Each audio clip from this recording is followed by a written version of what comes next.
اصلاح نفس کی ہمہ وقت کوشش کرتے رہو تاکہ تمہارے اندر اچھی صفات پیدا ہوں۔ ان زاری آنکھوں کی بینائی بھی تیرے ہاتھ کی طرح ہے، تو اس کے ذریعے پورے ہاتھی کی شرح نہیں کر رہا۔ اپنی آنکھوں سے جہالت کا اندھیرا دور کر۔ کنواں کھودنے والے کنویں میں جا گرتے ہیں۔ کوئی برا آدمی سزا پائے بغیر نہیں رہتا اور اچھا جزا پائے بغیر نہیں ہوتی۔ حق پر یقین رکھو اور باقی جو ہوتا ہے ہونے دو۔ مرشد کامل بھی قبلی کی طرح ہوتا ہے، اگر دور سے بھی اس کی طرف رخ کر لیا جائے تو فیض حاصل ہو جاتا ہے۔ کل میں ایک پست و چالاک اور ناسمجھ جوان تھا۔ میرا خیال تھا کہ میں ساری دنیا کو بدل ڈالوں گا، یہ کوئی بڑی بات نہیں۔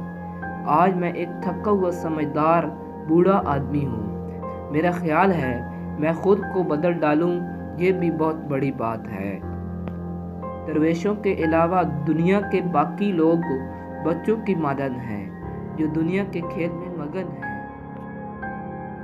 جب انسان کی آنکھوں سے ندامت کے آنسو بہتے ہیں تو اس پر رب کی رحمت برستی ہے۔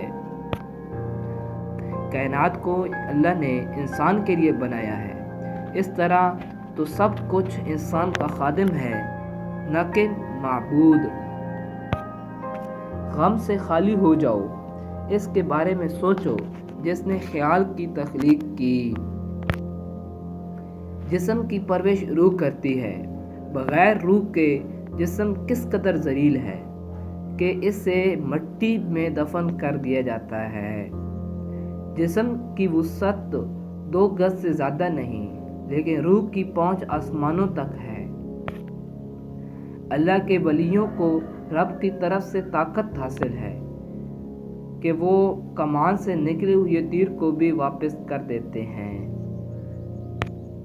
اگر تمہیں سب راستے بند نظر آئیں تو وہ تمہیں ایسا پوشیدہ راستہ دکھا دے گا جس کے بارے میں کوئی جانتا نہیں ہوگا۔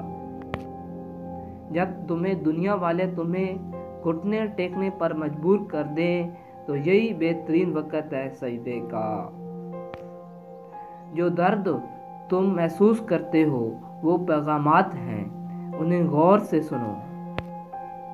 عقل قبر سے آگے نہیں دیکھ سکتی، قبر سے آگے عشق کا قدم اٹھتا ہے، اور عشق ایک جست میں زمان و مکان والی کائنات سے آگے نکل جاتا ہے۔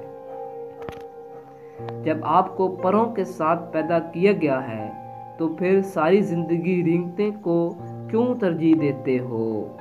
حقیقی کامیابی لگاتار محنت سے حاصل ہوتی ہے۔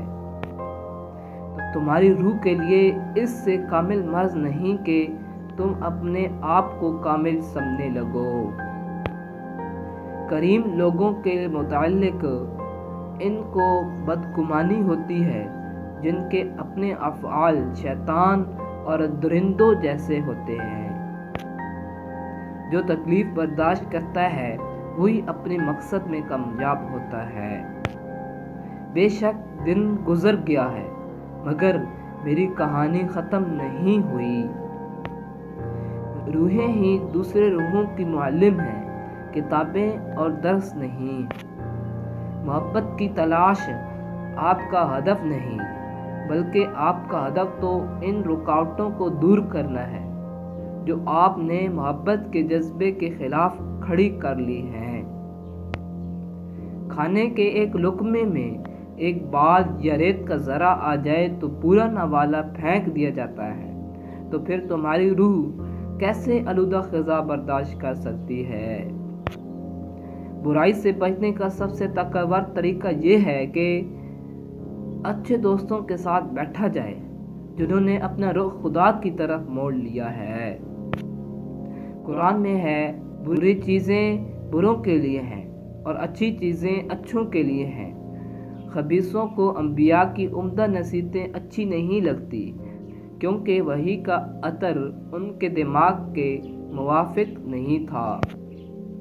اگر تیرے پاس ڈھال نہیں تو تلوار کے سامنے مت آ، کیونکہ تلوار اگر تیز ہو تو یہ کاٹنے سے نہیں شرماتی۔ کوئی آئینہ 2 بار لوہے میں نہیں بدلتا، روٹی دوبارہ گندم نہیں بنتی، پکا ہوا انگور پھر سے کھٹا نہیں ہو جاتا۔ اس طرح اپنے آپ کو بالغ بنا لو اور بری تبدیلی سے محفوظ ہو جاؤ۔